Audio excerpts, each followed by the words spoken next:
Well, hello there. Welcome back. So today we're going to take a look at the Derek Chauvin case and the sentencing range and what he will possibly get on June 25th when he is due back in court for sentencing. Now, in this case, the DA is asking for a sentence of 30 years in prison, which, in case you're not aware, is more than double the maximum standard sentencing range for the charges that Derek Chauvin has been convicted of.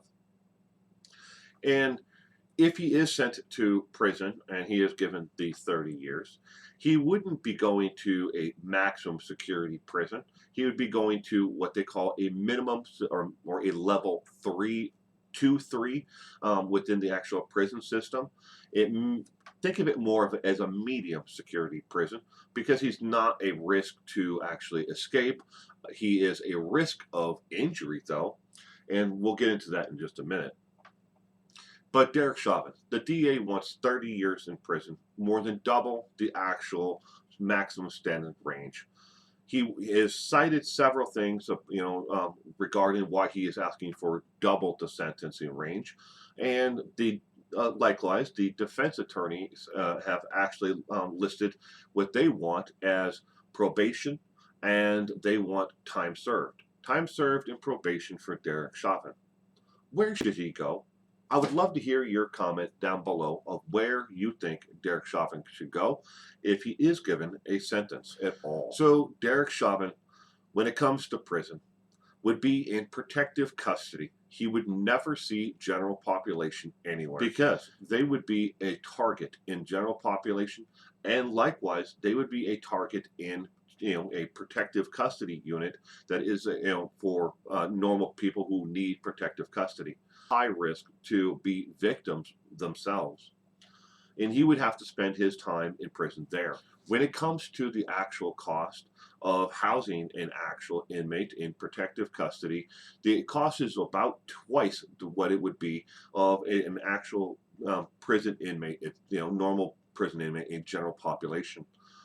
For a law enforcement officer or former judge or former prosecuting attorney or someone in that line of work, the cost is almost triple what it would cost to actually house a normal person in general population. So where do we actually get justice? Is justice to be served by sentencing Derek Chauvin to 30 years?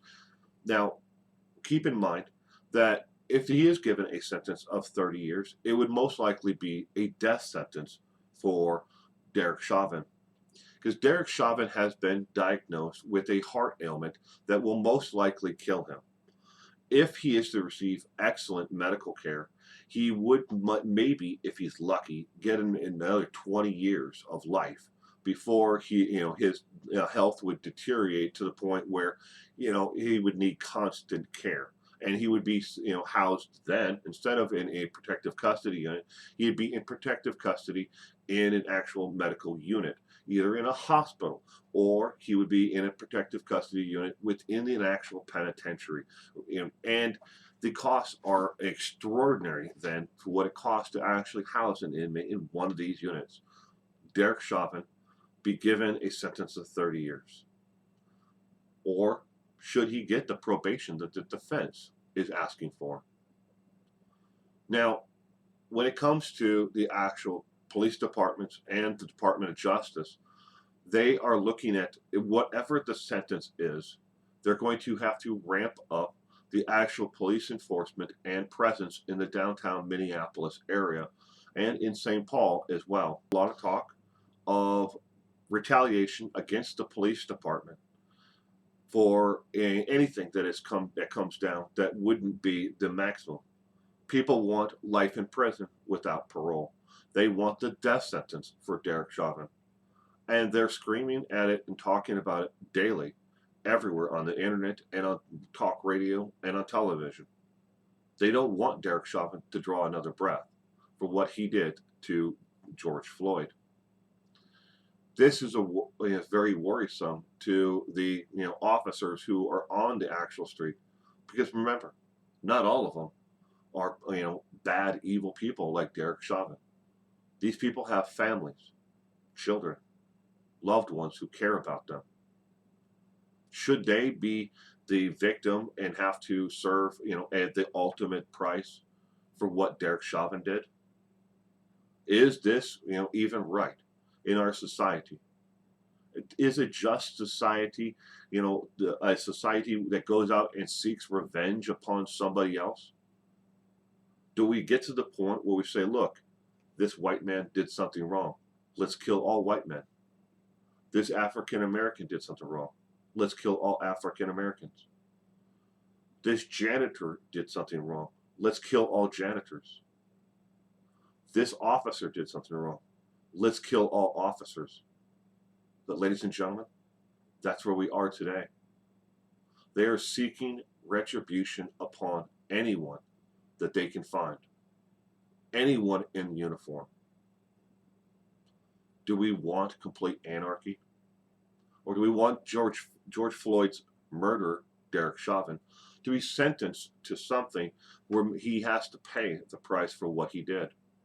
Now, on top of it all, Derek Chauvin has multiple avenues for appeal in this case, and according to legal scholars, there are several avenues of appeal that he can actually use where he has a very good chance of actually getting either a new trial or, if they pass down the sentence and give him 30 years to have that sentence, and punishment thrown out. So again, comment down below. Give me some feedback. Where would you like to see Derek Chauvin? And what do you think a fair sentence is for Derek Chauvin? Thank you for joining me today. You stay safe out there.